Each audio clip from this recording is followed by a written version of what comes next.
मेरी पार्टी तो पहली पार्टी है कि जो मैं सब लोग तो विज्ञापन वाले नेता हैं, विज्ञापन छपवाते हैं, सरकारें बनाते हैं, पार्टी चलाते हैं सरकार के पैसे। हम ज्ञापन वाले नेता हैं। हम 826 ब्लॉकों से 403 विधानसभाओं से 75 जिलों से की ज्ञापन दिलवाते रहे कि गणना में जो होती है वो सही होनी चाहिए। वो सेंसस मैनुअल 1961 इसके आधार पर होनी चाहिए। मैनुअल है, राष्ट्रपति का है, ये मैनुअल ही गायब कर दिया है कि 1961 में गिनती आई तो 70 लाख मझवार थे, आज 3000 हो गए 2011 के में। क्योंकि अनुसूचित जाति में इन जातियों की गणना होती है, अल्पसंख्यक की होती है, बाकी पिछड़े और सामान्य की नहीं होती है। गणना 4 भागों में है। एक तो अनुसूचित था पहले, फिर बाद में अल्पसंख्यक है, बाद में पिछड़े में 1992 में, और फिर सामान्य की है। ये तय तो हो जाना चाहिए कि ये जो जातियां हैं, ये अनुसूचित जाति की सूची है, इसके सिनोम्स है, ये जातियां अनु मतलब नीचे सूचित मतलब सूचित किया जाएगा कि इनके पुरखों ने देश की आजादी कराई है। अंग्रेजों ने 12 अक्टूबर 1871 को क्रिमिनल कास्ट घोषित किया था। स्टीफन नामक सांसद ब्रिटिश पार्लियामेंट में ये कहा था कि डॉक्टर का बेटा डॉक्टर, इंजीनियर का बेटा इंजीनियर, तो बदमाश का बेटा बदमाश होता है। बदमाश जातियां हैं, तो बदमाश जातियों के नाम पर हमारी माताओं को जेल में बंद करके बच्चा जन्मने का इतना क्रूरता हुई है। इन जातियों के लोगों के ऊपर क्रिमिनल कास्ट घोषित था। देश 1947 में आजाद हुआ। 31 अगस्त 1952 को हम आजाद हुए। 5 साल 16 दिन जब आज गुलाम रहे, उसमें कुछ मलाईदार कुछ सेवादार जातियां थी, ले लिया, और फिर 66 समूहों का हिस्सा एक ही खा रहे हैं, वो है लेदरमैन। हम कहते लेदरमैन के सारी उपजाति और पर्यायवाची जातियों को मिलेगा, तो फिशरमैन की पर्यायवाची जाति को क्यों नहीं मिलेगा? हमको वाशरमैन को मिलेगा, फिशरमैन का आदमी केवट मल्ला लगा देगा तो नहीं मिलेगा, क्योंकि 1992 में इन बेईमानों ने इन सरनेम को जाति बना दिया। अब जो है ये मंडल कमीशन में डाल के हमें बर्बाद कर दिया। ये अनुसूचित जाति की सूची है, इसमें हम अजवार हैं। हम कहते हैं 66 समूहों की गिनती सही से होनी चाहिए। नहीं 4 आखिर 70 लाख और 3000 कहाँ चले गए?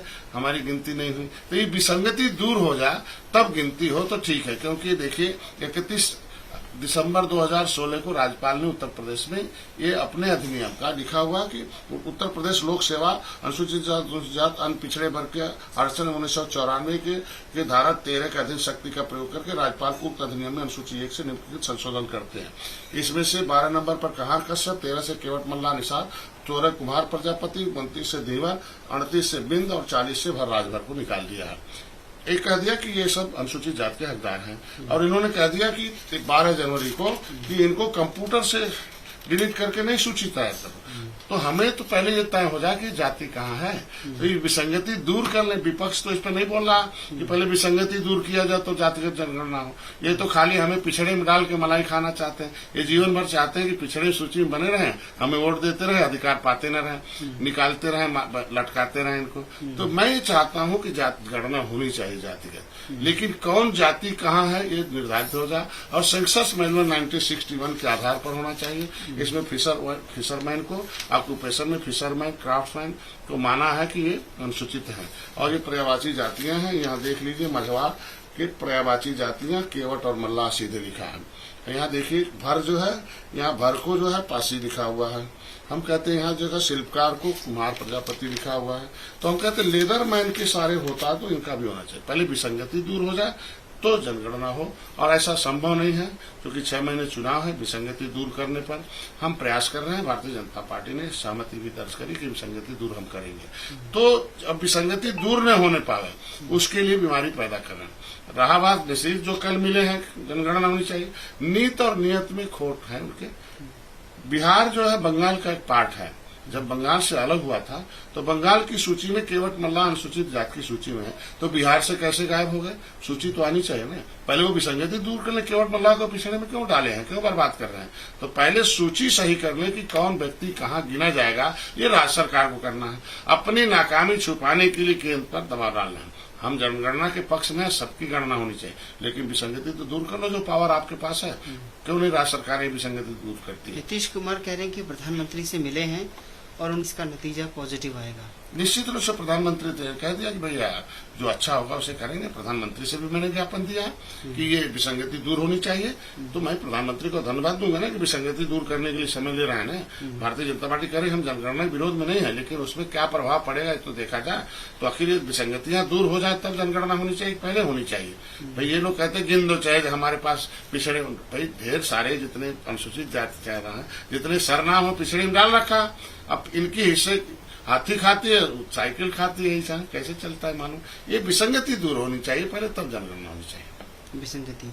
दूसरा एक राहुल की हमने 70 साल में जो कुछ भी कमाया है, बीजेपी जो है अब उसको बेचने में लगी हुई है। आज के दिन में राहुल गांधी जी से पूछना चाहते हैं, 70 साल सरकार में रहे, ये अनुसूचित जाति की सूची के साक्षर समूह का हिस्सा कहाँ चला गया। ये जो ऐसे राष्ट्रपति ने दस्तखत तो करे नहीं, ये फाइल है पब्लिक फाइल रिजर्वेशन 1950, वो इनकी मुकुल वासनी और शैलजा ने गायब करा रखा। पहले पार्टी से तो निकाल दें। ये जिस देश को आजाद कराने वाली जातियों के साथ इतनी बड़ी धोखेबाजी हुई है। 70 साल में ये पक्ष में थे ना, आखिर आज विपक्ष में क्यों चले गए। अगर पक्ष में रहते हुए ये सारी समस्या का समाधान करते तो विपक्ष में क्यों चले जाते। इनको तो सभी लोगों ने 70 साल तो दिल से लगाया था ना, तो इन लोगों को क्यों हटाया। मतलब मालवंकर हाल में पूरे देश के निषाद इकट्ठे हुए थे और राजीव गांधी जी प्रधानमंत्री थे, वो 3 दिन समय दिए थे, लेकिन मीरा कुमारी जैसे लोग उसको कबाड़ खाने में डाल दिया हमारी विसंगति को। 6 घंटे 18 मिनट डिनोटिफाइड ट्राइब से पास हुआ कि ये देश को आजाद कराने वाली 578 जातियों को 74 प्रकार के रिजर्वेशन देने के लिए अन्था सेमन एंगर कमेटी ने रिपोर्ट रखा, तमाम कमेटियां बनी, लेकिन उसे लागू नहीं देने देता। आज मीरा कुमारी जाके कांग्रेस को जिता लो ना।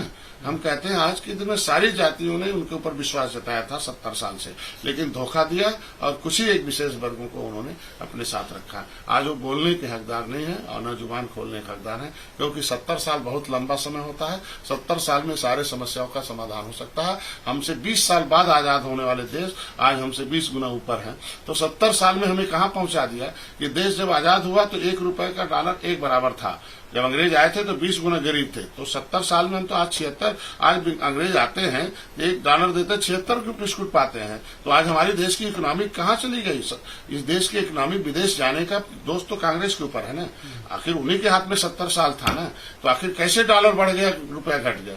तो ये तो उनके ऊपर जाता और उसका जवाब उन्हें देना चाहिए पहले। एक और भी महत्वपूर्ण, नारायण राणे के बयान के बाद विवाद हो गया है, उनको गिरफ्तार कर लिया गया, फिर उनको जमानत भी दे दी गई।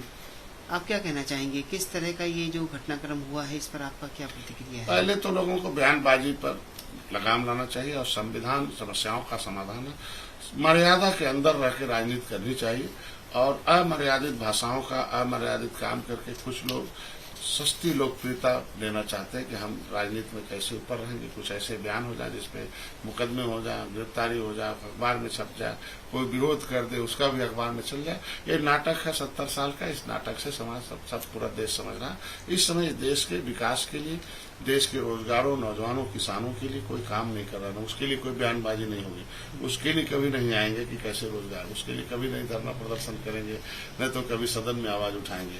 ये सारे लोग बस ऐसे ही अमर्यादित भाषा, असंवैधानिक शब्दों का इस्तेमाल करके वो सस्ती लोकप्रियता लेते हैं। अच्छा, आपकी जेपी नड्डा से मुलाकात हुई थी, किस बातों पर चर्चा हुई, क्या क्या मुद्दा रहा चर्चा का? पहले मुद्दा तो मेरा सामाजिक रहा है कि आरक्षण के मुद्दे हमारे हल होने चाहिए, क्योंकि भारतीय जनता पार्टी का वो एजेंडा रहा है। हमारे पार्टी का वो मुद्दा है, वो एजेंडा आसान है हल होना। ये अधिकारी कर्मचारी गुमराह कर रखे थे तमाम उनको कि ऐसे नहीं होगा वैसे होगा।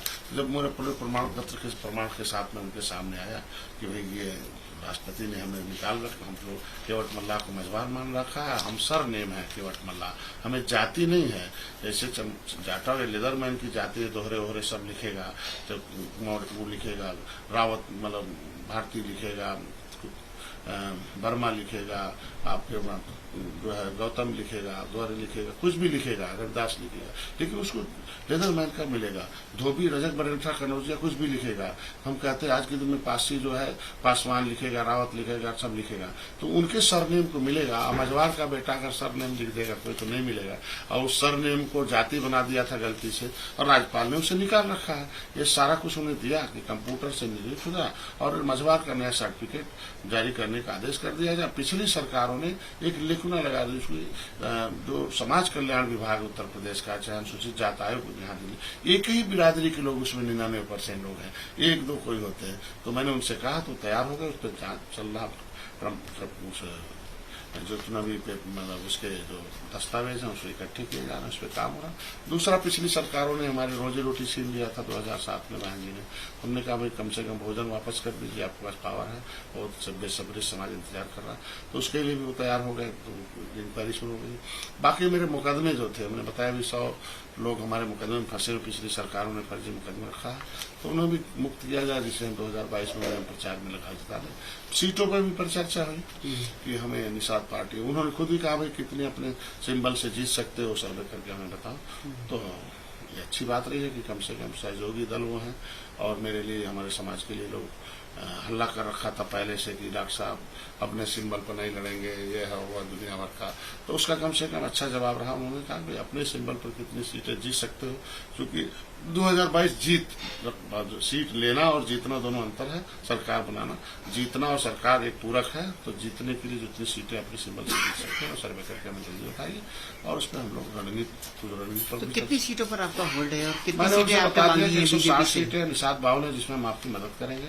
70 सीटों पर हमारे कार्यकर्ता बूथ गठन कर रहे हैं, सेक्टर गठन कर रहे हैं, सिस्टम है, और उसमें से सम्मानजनक सीटें हमें जरूर मिलना चाहिए। तो उन्होंने कहा भाई सम्मानजनक सीटें जीतने के लिए ले लो, हम देने के लिए तैयार हैं। सम्मानजनक की क्या परिभाषा है? निश्चित तो सम्मानजनक का मतलब हम जितना जीत सकते हैं, और जो नहीं भी जीत सकते उस पर वो जिताएं, और अधिक से अधिक सीटें भी, जिसमें